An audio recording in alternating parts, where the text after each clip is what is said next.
Salut les amis, j'espère que vous allez bien. On se retrouve, oui, à... Alors je fais cette vidéo à 45 minutes du début de la rencontre pour la finale entre le Paris Saint-Germain et le Bayern de Munich. Et nous avons donc, et oui, depuis quasiment une demi-heure, trois quarts d'heure, les compositions d'équipe des deux équipes. Et justement, ça va me permettre de pouvoir les analyser, de pouvoir vous dire si ce sont des bonnes ou mauvaises idées.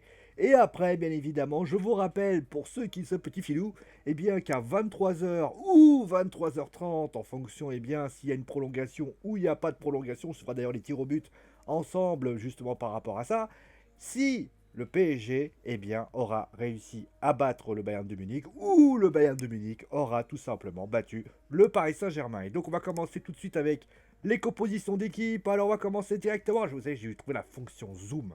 C'est la partie. Regardez-moi ça, regardez-moi ça, c'est magnifique. Nous avons une fonction zoom. Bon, la fonction, c'est un peu de la merde. Mais bon, hein, c'est une fonction zoom, hein, je vous emmerde. Bon, en tout cas, nous avons ici donc la composition d'équipe du Paris Saint-Germain. Je vais la dézoomer légèrement, voilà. Donc, nous avons Keylor Navas, qui est donc... attendez, attendez, je vais faire un truc, voilà. C'est peut-être un peu mieux comme ça. Voilà, c'est mieux comme ça. Alors, Keylor Navas, dans les buts, et oui, le portier costaricain qui a finalement peut tenir sa place, qui ne sera donc pas Sergio Rico. Pour le reste, ça reste du très classique. On a Thilo Kehrer, Thiago Silva, Kipembe et Bernat qui seront en défense. Marquinhos sera le 6 comme durant toute la compétition. Herrera et Paredes seront eux juste devant. Alors, petite étonnance, puisque oui, on s'attendait à avoir peut-être Marco Verratti. Alors, est-ce qu'il est diminué ou est-ce que le Paris Saint-Germain et Thomas Tuchel veut se contenter finalement des joueurs qu'il a fait confiance durant la compétition, donc ceux qui ont été plutôt bons d'ailleurs contre Leipzig, eh bien ça peut être une raison. En tout cas, Paredes et Herrera sont au milieu de terrain. Et enfin, le trio magique, puisque Angel Di Maria, Kylian Mbappé et enfin Neymar sera lui en pointe de l'attaque. Bon, qu'est-ce qu'on peut dire déjà de cette équipe? En tout cas, Thomas Tuchel en tout cas s'appuie sur le match qui a été sans doute le plus abouti de la compétition, puisqu'il s'appuie, à part bien évidemment Sergio Rico qui remplaçait Keylor Navas, mais ça à la limite c'est du poste pour poste, c'était quasiment logique que le portier numéro un réussisse, mais en tout cas au niveau des joueurs de champ, le PSG s'est donc appuyé sur les principaux artisans qui ont réussi à se qualifier pour la finale. On trouve du Thilo Kehrer, on trouve du Thiago Silva, on trouve du Kipembe, on trouve du Bernat, on trouve du Marquinhos. La seule part d'ombre qui pouvait arriver, justement c'est celle dont j'ai mise en place, c'est l'énigme Verratti. Est-ce que Verratti allait débuter la rencontre ou allait-il rentrer en cours de jeu? A priori, Thomas Tuchel a préféré privilégier la piste Herrera, qui semble-t-il était celui qui aurait pu être remplacé. Verratti et Paredes auraient pu, et bien tout simplement, être les dépositaires du jeu. Mais ça peut expliquer aussi une deuxième chose. Je pense que on va suivre notamment le Bayern de Munich qui est juste en dessous. Il y a quand même des créateurs, il y a quand même des joueurs qui sont très bons au milieu de terrain. Je pense à Thomas Müller, Thiago Alcantara et Goretzka. Ils sont peut-être dit, voilà, on va essayer de densifier avec des joueurs relativement costauds, avec Marquinhos et Andor Herrera. Donc ils se sont dit, voilà. Et le seul créateur, a priori, où ils ont dit, voilà, on va quand même mettre un créateur, c'est Paredes. Paredes qui aurait pu être remplacé par Verratti, mais au vu de ce qu'il a fait, la bonne rentrée contre l'Atalanta Bergame et contre Leipzig, où il a été plutôt bon, eh bien, il a plutôt considéré qu'il fallait faire confiance à ça. Ensuite, pour ce qui s'agit du trio, alors là, clairement, il y a quand même un message qui est passé là, c'est la non-présence de Mauro Icardi. Là, on a un vrai message, c'est-à-dire que Mauro Icardi, qui était titulaire contre l'Atalanta Bergame, qui a d'ailleurs traversé ça comme un espèce de d'ombre au soleil, eh bien, on s'est rendu compte concrètement que Thomas Tuchel ne compte pas sur Mauro Icardi.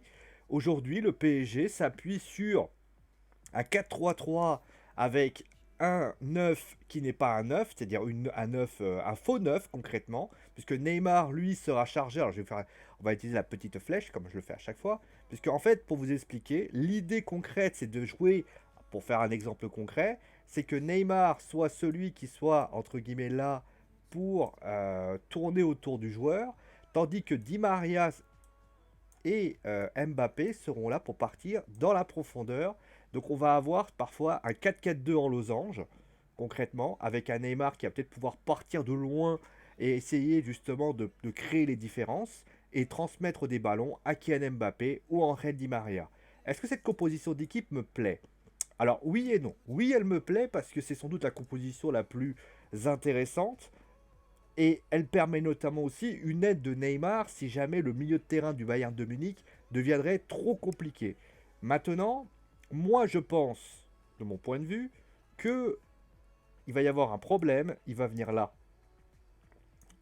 C'est-à-dire Thiago Alcantara et Goretzka. J'ai peur que Thiago Alcantara et Goretzka réussissent à museler Neymar et va être bloc et empêche finalement. Et Neymar, à ce moment-là, voyant qu'il n'arrive pas à passer dans l'axe, parce que c'est souvent ce qu'il fait, il récupère le ballon et après il part en dribble, etc. etc. Et bien ce qu'il va faire, c'est qu'il va vouloir aller dans son côté favori, c'est-à-dire le côté gauche.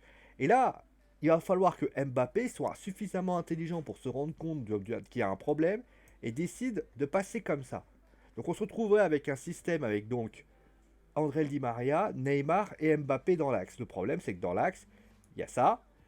Et justement, moi, je comprends pas, et là, c'est mon interrogation, pourquoi n'avoir pas fait plutôt confiance à Mbappé dans l'axe, sachant que Kimmich et Davis ne sont pas des personnes faciles à emporter dans la profondeur, contrairement à Ledvig, qui était plutôt leur point faible par rapport à ça.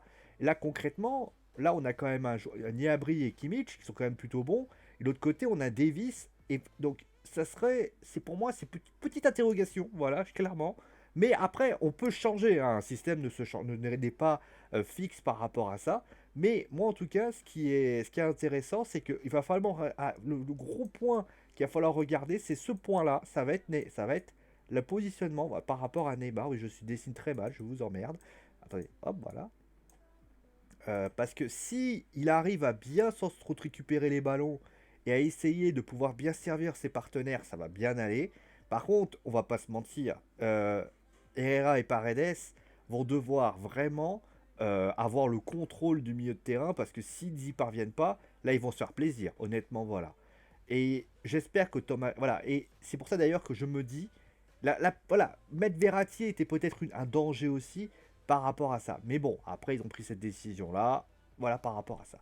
Du côté du Bayern de Munich, alors, Neuer dans les buts, pour ça, il y a Davis, Alaba, Boateng et Kimmich, Goretzka et Alcantara, Müller, Gnabry, Coman et Lewandowski. La grosse surprise, elle est là. Je vais mettre Elle est là. C'est Kingsley Coman, qui est donc titulaire dans ce match.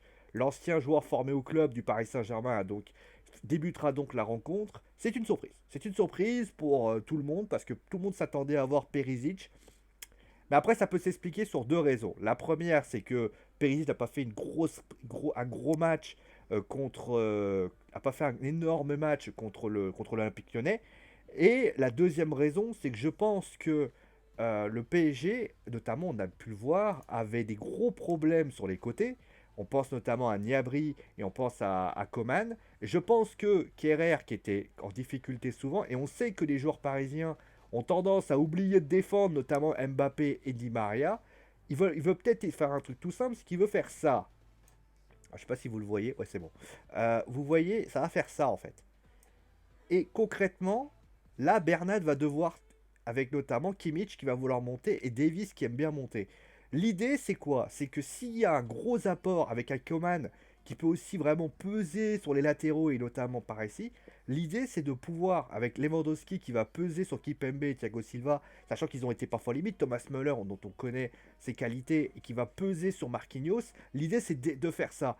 Et au bout d'un moment, l'équipe va commencer à scinder en deux, et si je pense que c'est ça l'idée du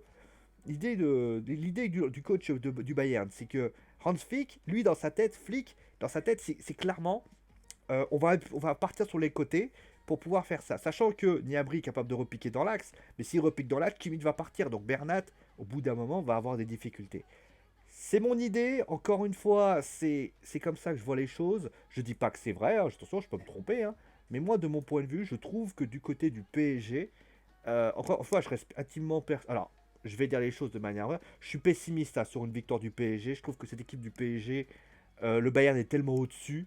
Et voilà. Mais tout est possible. Moi, j'espère une victoire du PSG en tout cas. Mais ça me paraît compliqué. En tout cas, victoire on l'espère. On se retrouvera donc à 23h ou 23h30 en fonction de comment se passe la rencontre pour le débriefing du match entre le Paris Saint-Germain et le Bayern de Munich. C'est bien sûr un très bon match et on se retrouve donc dans... Allez, allez, je mettrai cette vidéo à peu près dans 7-8 minutes, à 20h30, j'espère, dans à peu près 2h30 pour le débriefing du match entre le Bayern et le Paris Saint-Germain. D'ici là, portez-vous bien et ciao les amis.